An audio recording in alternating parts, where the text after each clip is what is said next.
2025 წლის იანვარ-აგვისტოში საქართველომ გაყინული და გაციებული საქონლის ხორცის იმპორტზე $21,700,000 დახარჯა. აღნიშნული თანხით ქვეყანაში ჯამში 4,250 ტონა პროდუქცია შემოვიდა. შედარებისთვის გეტყვით, რომ 2024 წლის ანალოგიურ პერიოდში იმპორტის მოცულობა $5,322 ტონას შეადგენდა, ხოლო გადახდილი თანხა $20,200,000. შესაბამისად, საქონლის ხორცის იმპორტის ღირებულება 7.4%-ით გაიზარდა, თუმცა იმპორტირებული პროდუქციის რაოდენობა 20.2%-ით შემცირდა. სტატისტიკური მონაცემების მიხედვით მიმდინარე წლის იანვარ-აგვისტოში საქართველომ 3,254 ტონა გაყინული საქონლის ხორცი $16,200,000 შეიძინა. გასულ წელს იმავე პერიოდში ქვეყანაში 4,602 ტონა ხორცი $6,400,000 შემოვიდა. ამ მონაცემებით გაყინული საქონლის ხორცის იმპორტის ღირებულება 1%-ით გაიზარდა, ხოლო მოცულობა 29.2%-ით შემცირდა. მთავარი საიმპორტო ბაზარი გაყინული საქონლის ხორცის მიმართულებით ლიეტუა იყო, საიდანაც საქართველომ 954 ტონა ხორცი იყიდა და $8 მილიონი გადაიხადა.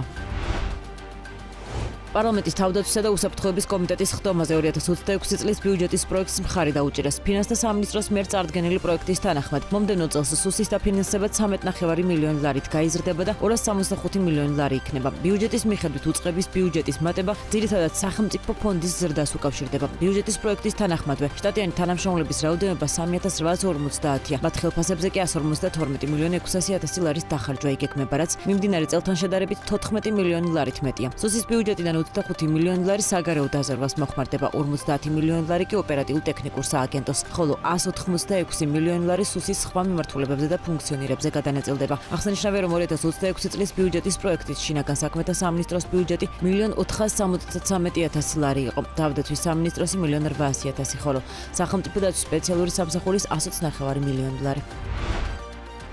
სენტა პეტროლიუმ ჯორჯიას გენერალური დირექტორის ზაღლი ეკობიძის განმარტებით, მიუხედავად იმისა, რომ საქართველოში საწვავის იმპორტის გეოგრაფია შეცვლილია და ბიზნესი ახალ ბაზრებზე გადაეწყო, საწვავის ხარისხი იგივე დარჩა ან გაუმჯობესდა. ამის შესახებ ეკობიძემ BMG-სთან ანალიტიკასთან კონკურენციის სააგენტოს საწვავის ბაზრის მონიტორინგის შუალედური ანგარიშის შეფასებისას ისაუბრა. ძირითადი ფაქტორი, რომელიც გავლენას ახდენს ჩვენს ბაზარზე, არის რუსეთის როლი საქართველოში საწვავის მიწოდებაზე, რომელიც ბოლო პერიოდში შეზღუდულია და საერთოდ აკრძალულია საქართველოს მიმართულებით აცხადებს ის. ცნობისთვის გეტყვით, რომ კონკურენციისა და მომხმარებლის დაცვის სააგენტოს შუალედური ანგარიშის თანახმად ფასების დინამიკა ამოყვანილი და აღნიშნულია, რომ ივნისიდან დღემდე მსხვილი კომპანიების საცალო ფასები გაიზარდა საშუალოდ 15-20 თეთრით, ხოლო მცირე ქსელების შემთხვევაში ზრდა 25 თეთრამდე იყო. სენტა პეტროლიუმ ჯორჯიას დირექტორის თქმით, უახლოეს პერიოდში ბაზარზე ნავთობპროდუქტების გაიაფება მოსალოდნელი არ არის. იაკობიძემ ასევე აღნიშნა, რომ ერთ-ერთი ფაქტორი, რამაც საქართველოში შესაძლოა საწვავზე ფასის შემცირება განაპირობოს, ნავთობგადამუშავებელი საწარმოს ამოქმედება.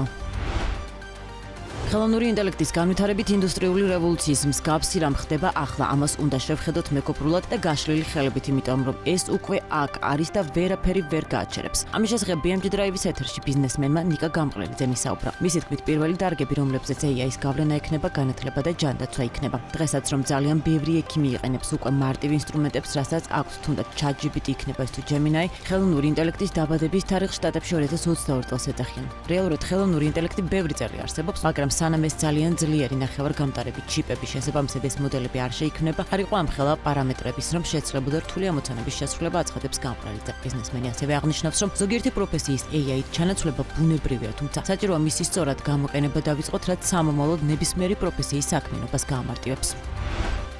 ქართული ნახევარფაბრიკატების მწარმოებელი კომპანია ქართველი, რომელიც ამერიკის ბაზარზე ოპერირებს, აცხადებს, რომ ყოველწლიურად ქართულ ნახევარფაბრიკატებზე მოთხოვნა იზრდება 10-15%-ით. ამის შესახებ კომპანიის დამფუძნებელმა მალხაზ მაისაშვილმა BMG-სთან ინტერვიუში განაცხადა, კომპანია 2020 წელს ქართველმა შეფმა $100,000 ინვესტიციით ნიუ-ჯერსიში დაარსა და ამ დროისთვის ამერიკაში 50 შტატამდე ჰორეკა სექტორს 4 სახეობის ხინკლითა და 2 სახეობის ხაჭაპურით ამარაგებს. ისივე ინფორმაციით, ქართველი ამ ეტაპზე 3 დისტრიბუტორთან თანამშრომლობს, რომლებიც ჯამში დაახლოებით 200 მარკეტს ამარაგებენ, თითოეული კი 35-40 ობიექტზე ახორციელებს რეალიზაციას. კომპანია შვილობილი კომპანიებსაც ფლობს, მათ შორის არის ქართველი NY და ქართულ გასტრონომიულ აკადემიას ნიუ-ჯერსიში, სადაც ადგილობრივები სპეციალურ გადამზადებას გადიან. რაც შეეხება სამომავლო გეგმებს, კომპანიის მიზანია მომდევნო წლებში ყველა შტატში საკუთარი ფილიალი გახსნას.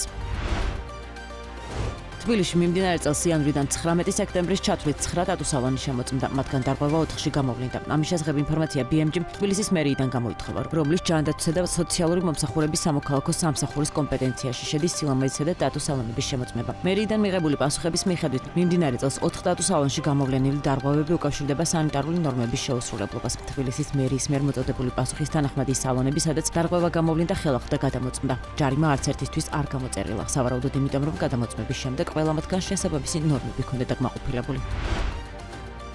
საზღვაო ტრანსპორტის სააგენტოს ინფორმაციით, ქართველ მეზღვაურებს ლუქსემბურგში რეგისტრირებულ გემებზე დასაქმება შეეძლებათ. გავრცელებული ინფორმაციით, ლუქსემბურგის დიდმა საჰერცოგომ ოფიციალურად აღიარა საქართველოს საზღვაო ტრანსპორტის სააგენტოს მიერ გაცემული მეზღვაურთა სერტიფიკატები. აღნიშნული გადაწყვეტილება ქართველ მეზღვაურებს საშუალებას აძლევს დასაქმდნენ ლუქსემბურგის დროშის ქვეშ მცურავ გემებზე. ბოლო მონაცემებით ლუქსემბურგის საზღვაო ფლოტში დაახლოებით 200 გემია რეგისტრირებული. დღის მდგომარეობით ქართველ მეზღვაურთა სერტიფიკატებს ევროკავშირის 20 და ევროკავშირის არაწევრი 55 სახელმწიფო აღიარებს.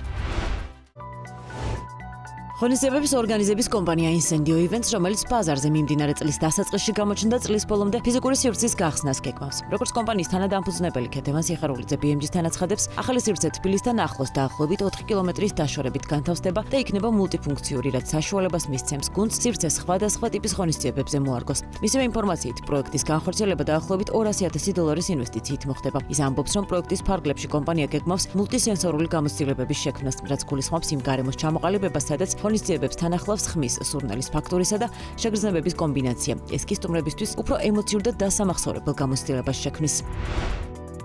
რაჭაში მდებარე გასტროტურისტული სივრცე ჭრებალოს მარანი 2025 წლის ტურისტულ სეზონს წარმატებულად აფასებს. როგორც ობიექტის თანადამფუძნებელმა სალომე ლეკიშვილმა BMG TV-ს გადაცემაში ქალების ნარატივი აღნიშნა, მიმდინარე სეზონზე რაჭაში განსაკუთრებით მაღალი სტუმრიანობა იყო, როგორც ქართველი, ისე უცხოელი ტურისტების მხრიდან. ის ამბობს, რომ ვიზიტორების უმრავლესობას ადგილობრივი ქართველი სტუმრები წარმოადგენდნენ, რომლებიც ხარჯვის მხრივ გამორჩეულად აქტიურები არიან. ქართველი სტუმარი მაღალი ხარჯვის უნარით გამოირჩევა რაჭაში ნამდვილად. ეს არა მხოლოდ ჩვენთან, არამედ რეგიონში სხვა ობიექტებშიც შესამჩნევი, ამბობს ის BMG-თან. ლეკიშვილის შეფასებითვე, და ევროპელი სტუმრები მაღალი ხარჯვის უნარით გამოირჩევიან, თუმცა მაინც ქართველები რჩებიან ყველაზე აქტიურ მომხმარებლებად. მარონ პასტრის იტალიური საკონდიტრო ნედლეულის რეალიზაციის მიმართულებას ავითარებს. როგორც BMG-თან ინტერვიუში საკონდიტროს დამფუძნებელმა და კონდიტერმა დავით გორგოშიძემ განაცხადა, მათ წარმოებაში იტალიური მანსილის ნედლეულის, მათ შორის ნაღების, რძის, შოკოლადის, კარამელის და სხვა ნაწარმის გამოყენება დაიწყეს. პარალელურად კი ამ იტალიური კომპანიის წარმომადგენლად იქცნენ საქართველოში და მათი ნედლეულის რეალიზაციასაც ახდენენ. მისივე თქმით, ახალი ბიზნეს მიმართულების განვითარებაზე უკვე 2 წელზე მეტია მუშაობენ და ინვესტიციის მოცულობა $2 მილიონი. ნოემბერში გეგმავენ იტალიელი პარტნიორების და მათი შეფების ჩამოყვანას, რომლებიც თავად მოწყობენ დემონსტრაციას იმის თუ რა შეიძლება გაკეთდეს მანსინელის ნედლეულით. თბილისში წელს შემოწმებული 327 სილამაზის სალონიდან 138-ში გამოვლინდა სანიტარული ნორმების შეუსრულებლობა. ამის შესახებ ინფორმაცია BMG-მ თბილისის მერიიდან გამოითხოვა, რომლის ჯანდაცვის და სოციალური მომსახურების საქალაქო სამსახურის კომპეტენციაში შედის სილამაზის სალონების შემოწმება. როგორც უწყების მიერ მოწოდებული სტატისტიკიდან ირკვევა, მიმდინარე წელს იანვრიდან 19 სექტემბრის ჩათვლით 134 სილამაზის სალონი ხელახლა გადამოწმდა. ჯარიმა არც ერთ შემთხვევაში არ გამოცერილა, სავარაუდოდ იმიტომ, რომ გადამოწმების შემდეგ ყველა მათგანს შესაბამისი ნორმები უკვე დაკმაყოფილებული ჰქონდა.